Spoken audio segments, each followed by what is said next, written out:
Started with a court order that ended with an out-of-court deal.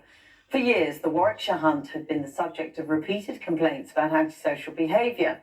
When they appealed police attempts to control them and their hounds, the court case was dropped, and instead a secret protocol was agreed between the Hunt and the force. Here's our chief correspondent, Alex Thompson, and a warning: this report contains images right from the start that some may find distressing.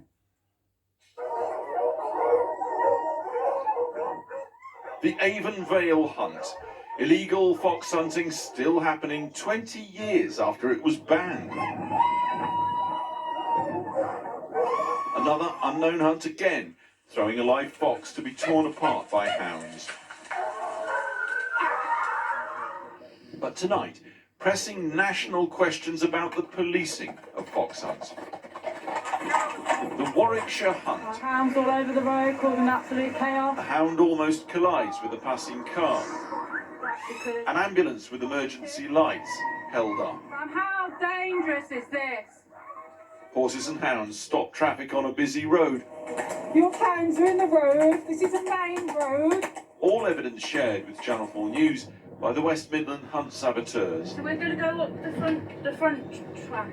They monitor the Warwickshire Hunt, one of the oldest in the country. Morning. How are you? Fine, Good. Who gathered recently with over 100 horses. Morning. In recent years, complaints and video evidence of traffic incidents piled up, and that led to a breakthrough policing moment. Warwickshire Police served a Community Protection Notice, a CPN, on the Hunt in December 2022.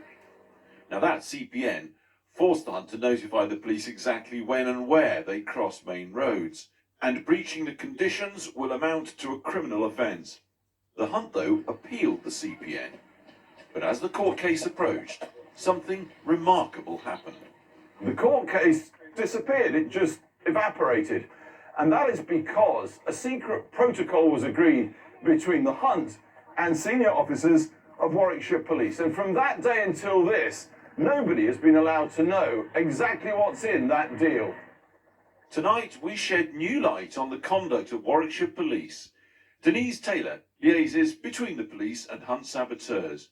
So how did she find out about the secret deal back in August? I was alerted to that fact by somebody in our networks, and they said, have you seen the Telegraph article? The CPN's been withdrawn. This was on the Sunday. I immediately emailed the rural crime team. Monday morning, I got an email saying, we know nothing about it. We know nothing about this.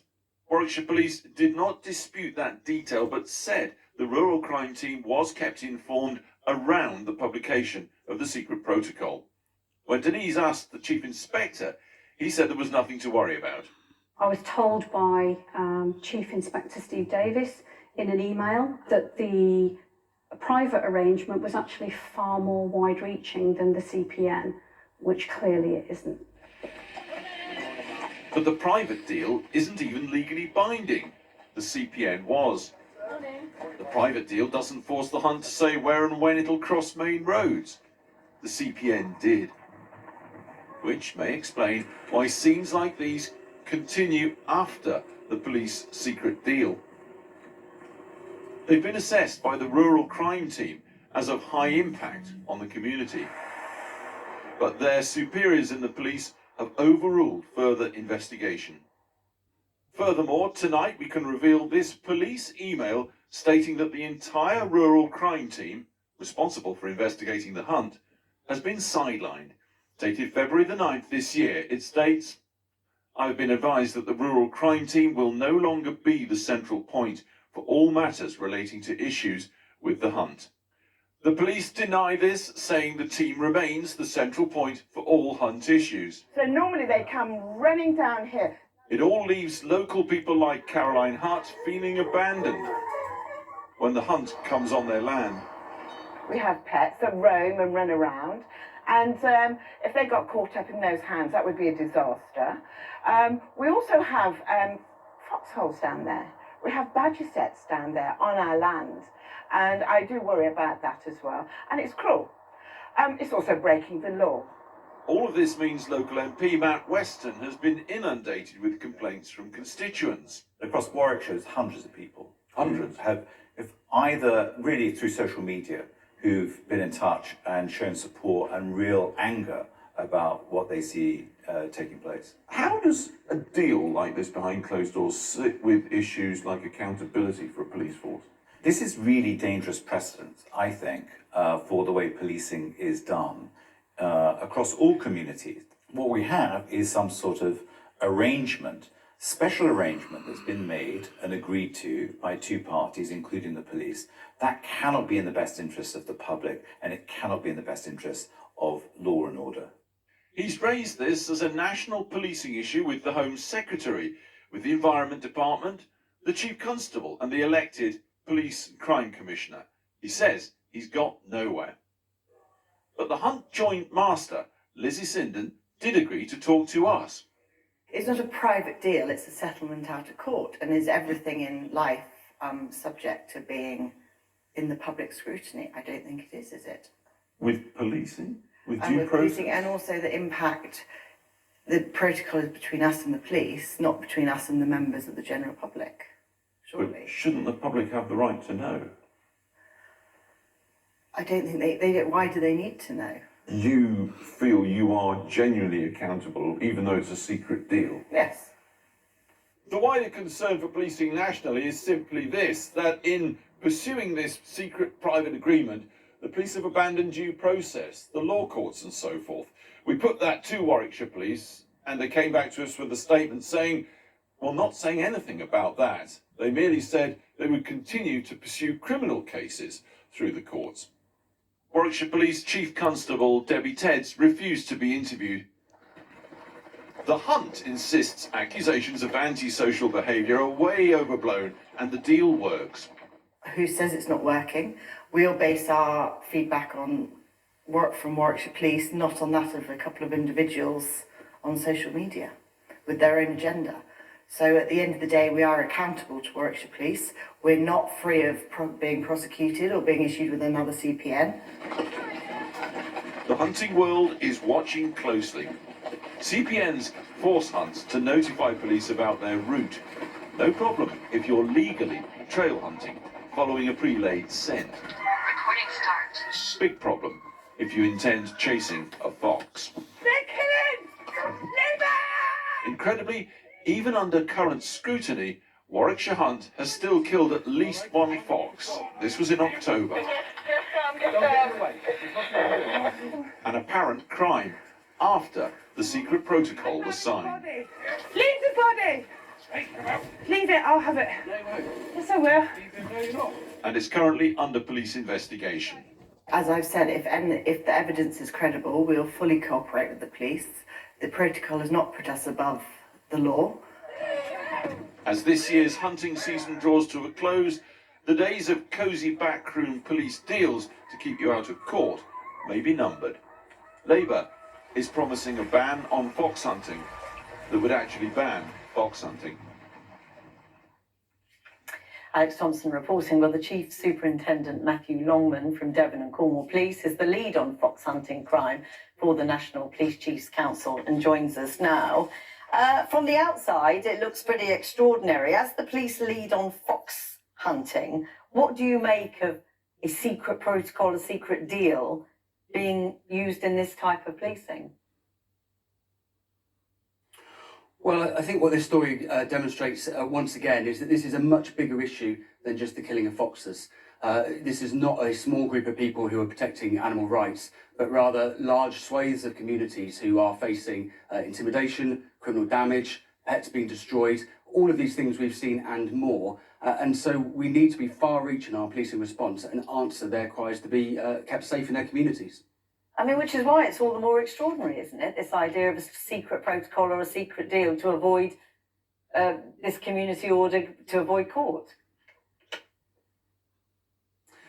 Well, as a national lead, what I need to do is coordinate 43 forces, all of whom operate independently. And so what we want to see is that operational officers who are having the courage to step into this area, ensuring that they've got the backing of police leadership. And I think it really is going to test the backbone of senior leadership as we take this forward. It needs far more scrutiny at the highest level.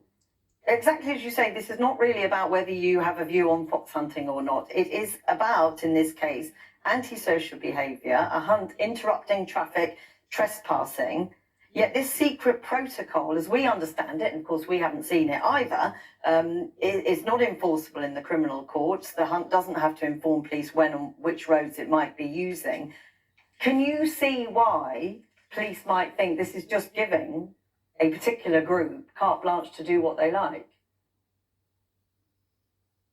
Well, there's a public perception that a relatively small group of people, well-connected people, in some instances, have enjoyed some privileges, not having rules applied to them that might otherwise be applied to other people. If this was a group of young people on motorbikes causing that level of damage and pet destruction, etc., we wouldn't be having this conversation. So that is a public perception, one we need to take very seriously in a time when we're seeing reducing confidence in police. And these must be, of course, taken into account that some of these are our most isolated rural communities who are calling out in big numbers for us to support them.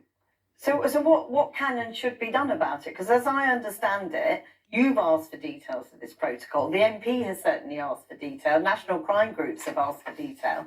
And nobody's getting any information. How can that be right? What happens now? Well, nationally, we've set up another group of senior leaders now. We already had an operational group that 43 forces, so obviously affected to different degrees, can come together and share this learning. Warwickshire will deal with its own instance itself, but as a lead, I need to make sure we take the learning out of it. Everything I will be doing under the 4 values that underpin all of policing, one of which is transparency. So I just think it's really important that I continue to work and pull those together. I would say I've got a considerable amount of work still to do. Well, indeed, on exactly that point, if you, as the lead on fox hunting, the police lead on fox hunting, aren't allowed to find out what's in this protocol, there is a great deal of work to be done. It's a bit of an understatement, isn't it?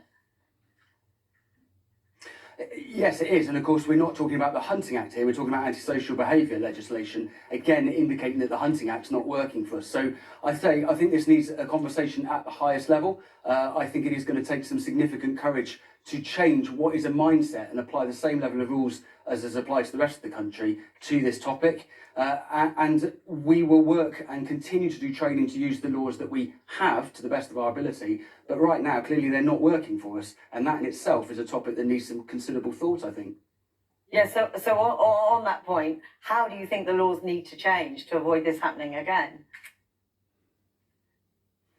Well, I think they need an urgent review, and I've said that many times, looking back on 20 years. And of course, the advent of technology, social media, drones is really helping us achieve this. It has lifted the lid on what is fast becoming possibly one of the most farcical eras in criminal justice history, because hunts are still offending. We are seeing it regularly. You've just covered one of those in your report. So the Act cannot be working. Trail hunting cannot be working if hounds are down busy roads and in front of ambulances. And therefore, the true way to do this is that the Hunting Act is going to need reform and to close some of these loopholes that are continually being exploited and putting police in a very difficult position as we try to rebuild trust and confidence with our communities. Chief Superintendent, thank you so much for talking to us. Krish. Thanks, Jackie. Now, Apple has been